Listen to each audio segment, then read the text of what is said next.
जी आप मैट्रिक परीक्षा सरला केमी कौन परीक्षा होती ମୁଁ ଭାବୁଥିଲି ଫଳ ଫଳିବ ବୋଲି ସେ ଫଳି ପାରିବ ନାହିଁ।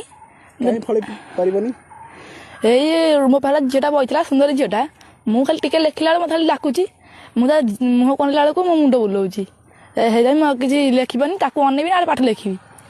ଏବେ कौन करेंगे सरकार कौन अनुरोध करेंगे ମୁଁ ସରକାରଙ୍କୁ ଅନୁରୋଧ କରୁଛି ଯେମିତି ଏଥରକ ଆଗକୁ ଏମିତି ପୁଅ ପିଲା ଝିଅ ପିଲା ବସନ୍ତୁନି ଯଦି ବସାନ୍ତୁ କାଳି ଝିଅଙ୍କୁ ବସାନ୍ତୁ ପାଖରେ ଗୋରି ଝିଅଙ୍କୁ ବସାନ୍ତୁନି।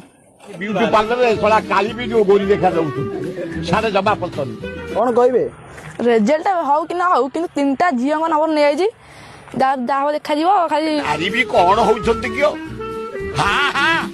पास कले कौन करेंगे ମତେ ଲାଗୁନି ଫଳ ଫଳିଲା ଯଦି ଫଳ ଫଳିଲା ତାହେଲେ ଦେଖାଯିବ ଠାକୁରଙ୍କ ଦୟାରୁ ଯଦି ପାସ୍ ହେଇଗଲି ତାହେଲେ ବିଅର ପୁରା ଉଡିବ। ହଉ ସଂସ୍ଥା ଚାଲୁ ଚାଲୁ ଚାଲୁ ଚାଲୁ ଚାଲୁ ସବୁ